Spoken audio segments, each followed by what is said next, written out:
This is where Adam Peters is really interesting. Where he really made his reputation in San Francisco was day 3, guys. That's where Adam Peters really got value for the 49ers.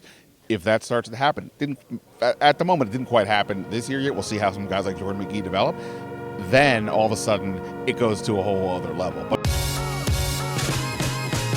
The Athletic's Ben Standig. We could play the fancy Not My Beat imager, Ben, but then you just have to be sitting here longer, not being able to hear it because you're not wearing headphones, and so we're gonna get right into it if that's good with you.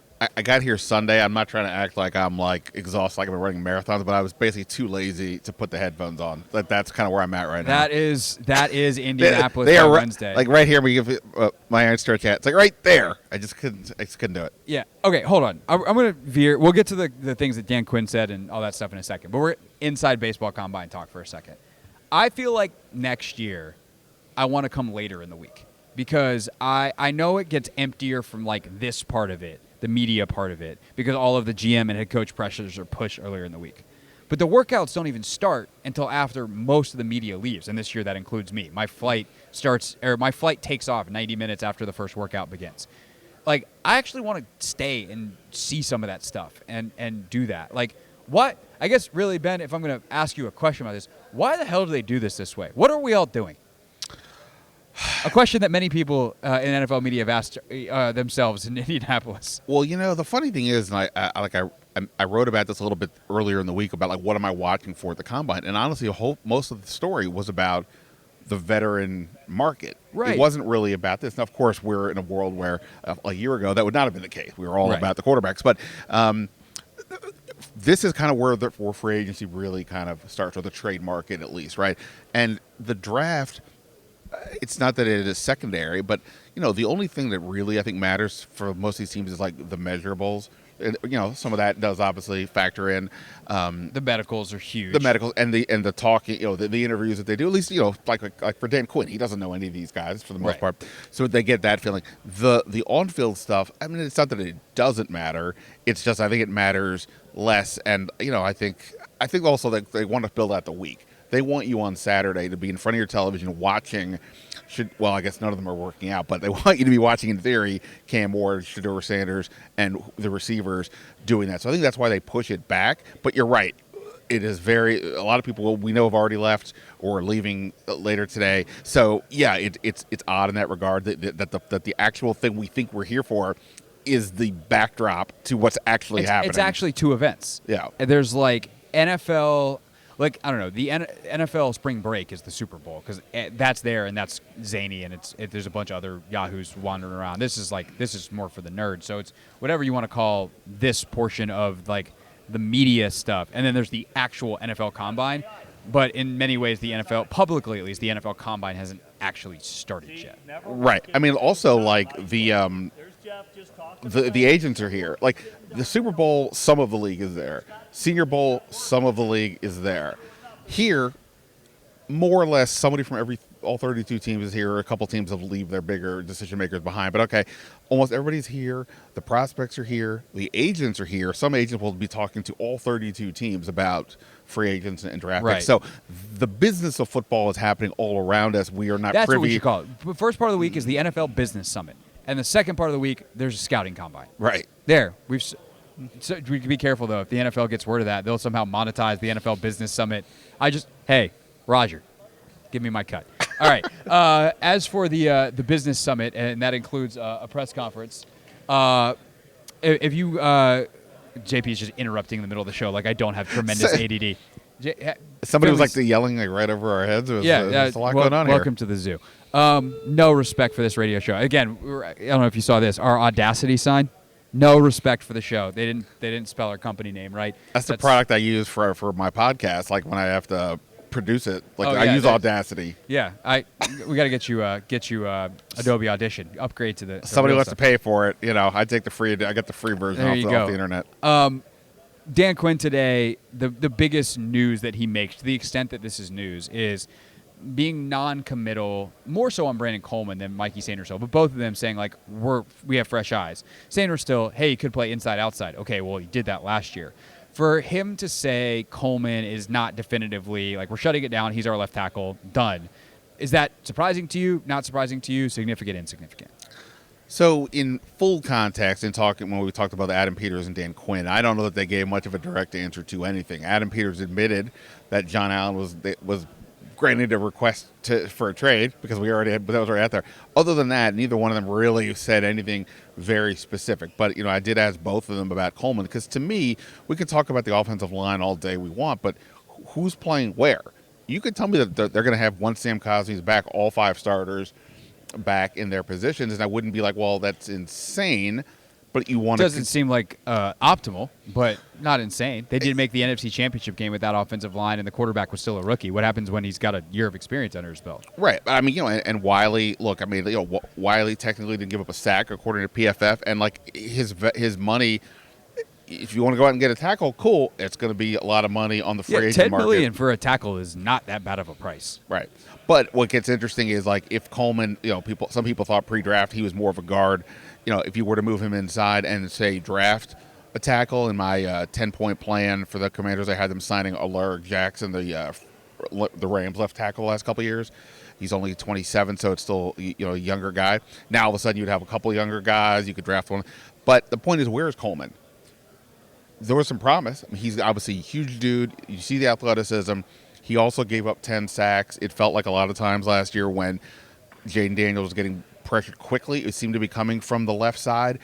And, okay, so Adam Peters said, hey, look, he did pretty good considering he was a rookie. It's a tough adjustment, and there's no argument he there. Did, but it doesn't mean that you can't do better. It's like, really, what is he for 2025? So I guess the question then becomes, and I'm sure they're trying to answer this question. I'm curious like what your answer would be, is the determining factor of where Brandon Coleman plays Brandon Coleman or what else they can get, right? Because if they can find, let's say the kid Simmons from Ohio State falls in the draft, and but they're more comfortable with his knee than the other teams that let him fall, you draft him like you're drafting him to play left tackle. If you don't, like you're just drafting another Brandon Coleman type that might be a tackle, might be a guard, like how do you decide which one is where? In my fantasy like baseball league, some guys have position eligibility at multiple spots, so I'll go through the draft or the auction and be like, okay, a second baseman, this guy's a good value, I'll get him, and I'll take this guy who can play second or short and move him to short. You can't exactly do that here. I mean, you can, but you can, but like if you're just moving around the same exact pieces, it's like, I don't want to use the deck chairs on the Titanic, moving around, because this is not the Titanic going down, but like if we swap chairs, you and I are sitting in the same chair. These are the same exact model, and all we've done is change their places. Right. And if you're going to get a third-round guy or a second-round guy who is pretty athletic, might be able to play tackle, but might be better suited at guard, congrats. You've now got 2 Brandon Colemans, and I don't know at that point, is it worth... Now, if you have 2 Brandon Colemans and one of them gets to play guard, like that could be cool, but like which one? And that's the thing I don't know exactly what the process is yet. I don't know if they know in terms of figuring that part out. Right. Like I said, that's the part. Like, it's just we all get that offensive line could be better, needs to be better, and forget what they are. If you build up your offensive line, it makes everything behind you better, helps the quarterback, all that stuff. You can, and to me, that is always where I would rather spend my money in offense besides the quarterback. It's just a matter of, do they think that Coleman is legitimately going to develop into that kind of play? Like, the one thing I was thinking about is, let's just say they willing to move Coleman inside and think, you know what, he's got a better chance to be a Pro Bowl level player there. Okay, cool. I mentioned signing an Alaric Jackson. Obviously, a lot of teams would be interested in a younger tackle, but let's just say that would happen. If you drafted, you could still draft a tackle in the first round, right? That wouldn't be insane. And now all of a sudden, if you put Wiley, move him to guard while Sam Cosmi is out, that gives you a nice fill in there. And then when Cosmi comes back, you all of a sudden would have Jackson, this 27-year-old tackle who's had a good experience. Coleman at left guard. Biadasz, who was very good last year. Sam Cosmi, obviously good. And now you're just first-round tackle. I don't know if they'll be better because you have to see it. But on paper, you'd have 3 younger guys plus Biadasz and Cosmi. All of a sudden, I feel like the offensive line has improved significantly. Right. And there wasn't, a first-round pick is a good investment, and signing Jackson would be something. But, that to me is super interesting. Now, you could do the same thing, draft a guard instead of a tackle, and maybe keep Coleman at tackle. But that's my question. I don't know. Some people, like I was talking to Mitch Tischler, who's a big offensive line guy, he thinks, no, you leave Coleman there, stay with him, you buys that. And maybe that's accurate, but that's what I wonder. What do they think? Because that will dictate to me what they do with everything else. The one thing I can probably safely say is one heck of a term, by the way. Like, if they get another Coleman type in that he could play tackle or guard, the way they'll probably decide is they'll have them compete for it, because that's how they do. Like, and that's important, and that's the way it should go. Is like they probably won't, like, they probably have ideas, but they're going to let it play out because that's just how they go about their business. Ben Standig, The Athletic, with us here on the Hoffman Show, live on Radio Row at the NFL Scouting Combine in Indianapolis.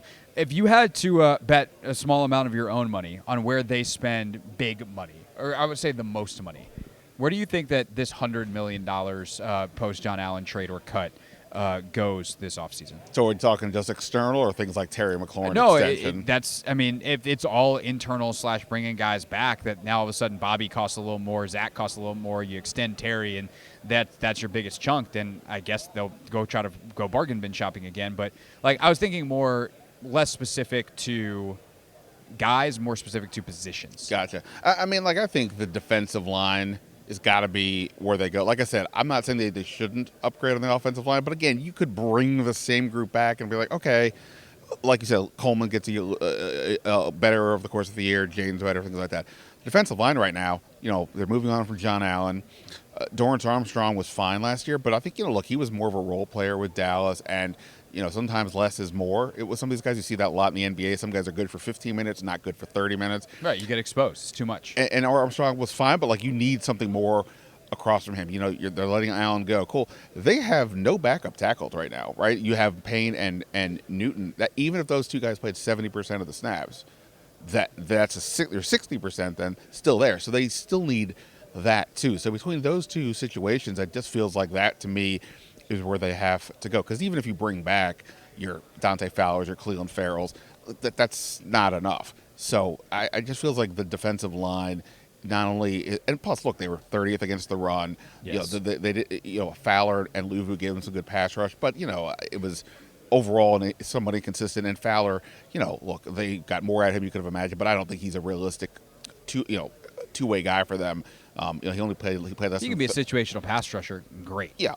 But they need a one, and that's the hard thing. And it's actually, we should have this conversation because I heard you on with Robert Mays on the Athletic Football Show. Robert's doing a good series, or talking to beat reporters. Obviously, Ben, part of their great network over the Athletic, about the most interesting teams in the NFL, and the Commanders were on the list. And I feel like you are lower on, and this is fun radio fodder because Andrew Berry has shut it down.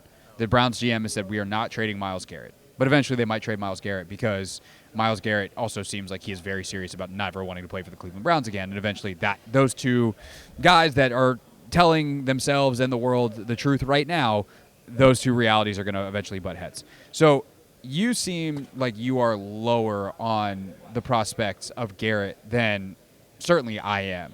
So I don't misrepresent you, where are you at on their potential to bring in Myles Garrett or spend big money on someone like a Myles Garrett? Certainly they have enough pieces to make a trade work. They have multiple, first-round pick this year and for next year. That alone gets you in the door, I would think. My thing is, again, you've got 28 free agents. I know they made the Final Four last year, but even if you said they're going to bring back all 28 guys, I don't know that says to me they are ready to go to they're Myles Garrett away from being that next level. And I know you're like, well, people are like, well, wait a minute, what are you talking about? They lost to Philly, and otherwise they got all the way. But a lot of things worked out for them last year. Winning 5 games in a row down the stretch on the final play from scrimmage is not normal, right? The schedule's going to get harder, all these things. So I think they do need more, but I don't know that I'm ready to say they are the one player away. Plus, in order to make that trade, you have to give away picks. We know Adam Peters logically wants to build through the draft. They have 7 picks this year, but only 3 in the top 145. 3 in the top 80, but 3 in the top 145. So if you trade away, let's say a first this year or next year, you only have really 2 premium picks as it stands to add the other things that you need. So you have to weigh that. And that's where I'm sort of like, I can see them going out and spending money and signing a free agent for good money, but trading picks and then having to give money to somebody, to me, it feels like they're a little bit further away than that. So here's my counter argument to that. finding the kind of guys they found last year is not easy. Right. But it's also a lot easier than finding a Myles Garrett. Absolutely. And they do, outside of Jaden, and if you want to put Terry in this class, fine.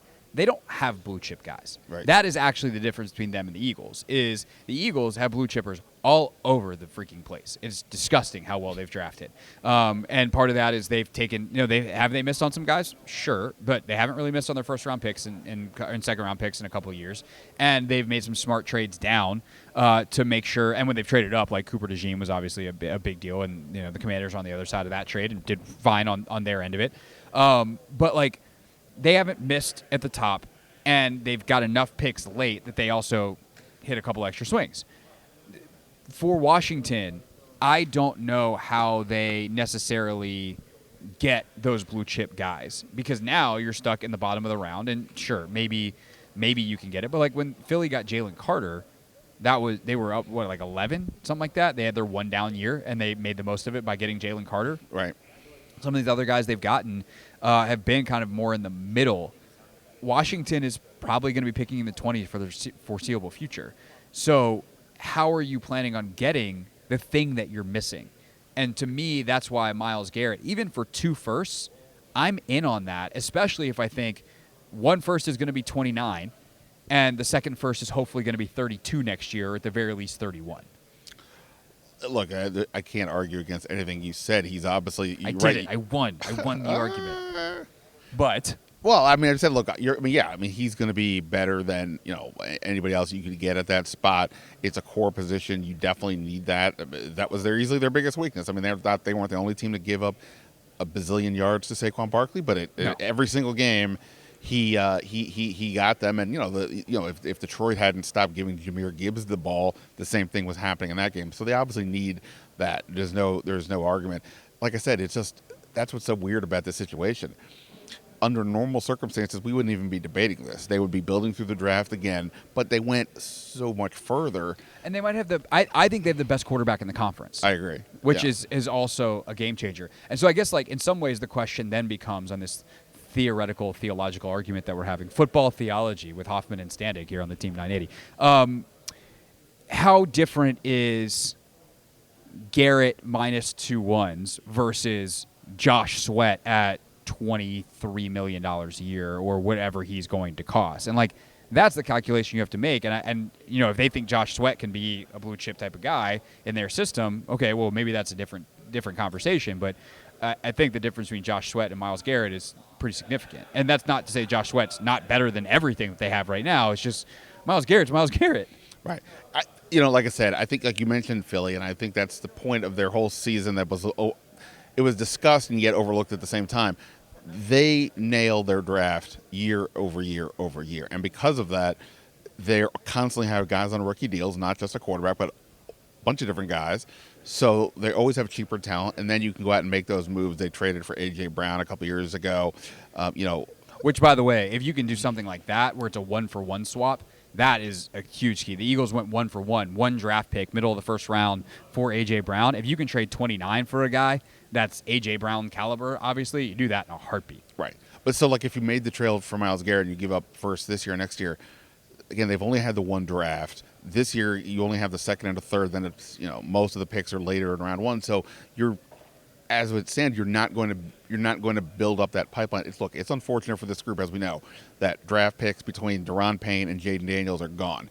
So they don't have any of that to work with. And I just think that's such a that puts you back in a way. So it just feels like, to me, they've got to get at least another draft under their belt to collectively have more of these younger pieces. They're going to be part of this core group. Also, the cheaper contracts. I think, to me, that's more important. And the NFL is getting weird right now. How many guys have requested trades? A ton. And it feels like this could be a trend that starts to continue. Well, I think the trade market is going to be more, and we're guys that have watched the NBA and how wild that trade market has been, and it takes a while to find itself. And so there's a chance to, because one team's trash might be another team's treasure. And so if you have the right scheme fit, you have the right medical staff, you have the right stuff, then you can take someone who isn't working, or just sometimes it's just timeline. Like, oh, crap, we need cap relief, and we're not going to be good for 2 years. Here's this guy that's pretty good, but the way we structured his contract and where he is in it saves us a bunch of cap money. You're good right now, take him. And whether that's a Debo Samuel or a Cooper Kupp, or obviously those two teams are hoping to be good right away, but like with where they are cap-wise, that could work for the Commanders. And I think the other thing that's like important to explain when we talk about these trades, that you certainly understand as someone who does a lot with the contracts and talks to agents and stuff, is when you're the team receiving a player in a trade, it's always cheaper for you because the prorated signing bonus money, that's the dead cap that's being left behind, is never your responsibility. And so by nature, you're getting the player at a discount, even if you keep them on the current deal. And I think that is, like, in a way, the market inefficiency that is never going to be able to get fixed in the NFL, and why trades are probably, and trades for veterans, and especially for a team like Washington that has a rookie quarterback contract and thus an extra $60 million a year of market value to play with, based off what Jaden should be making and what he is, like, I think it's probably a good way to build a team. I think that's the part that's the most compelling, is you basically have a 2-year window before Jaden is eligible for an extension. And does that compel you to do more? I think, to me, that's the part that would get me to think, okay. Well, especially if I can sign guys to 2-year deals with not a lot of guaranteed money in year 3. Right, yeah, right. No, for sure. But, like I said, if you make the Myles Garrett move, it helps you tremendously on the line and the defense as a whole.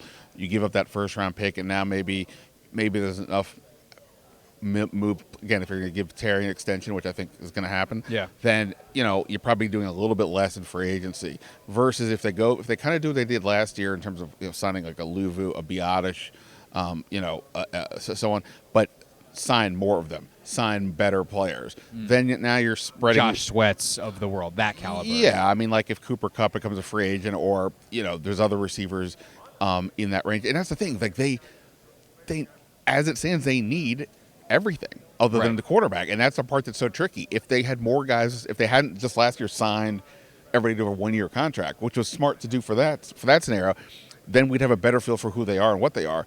We don't know who's coming back. They don't have final say. I mean, a lot of these guys aren't going to have like major markets, but we don't know who is coming back or who's not. Does Bobby Wagner want to go out and live back on the West Coast? I don't know. Who are they getting? They have, so if Myles Garrett's cool. Still have questions on the offensive line. We don't know who the receivers are beyond Terry. Is Zach Ertz really going to give you that again? But my counter argument to that would simply be, if you sign Josh Sweat, all those things are still true. Now, but you don't give up the picks, though. Right, but you're in the next 2 years, how much are those picks at the end of the first round going to help you? Like, Jaden broke our brains. Rookies aren't good. They're not supposed to be good. Well, the only thing is, like, in the NBA, if we said the 29th pick, we'd be like, whatever. It's, who knows?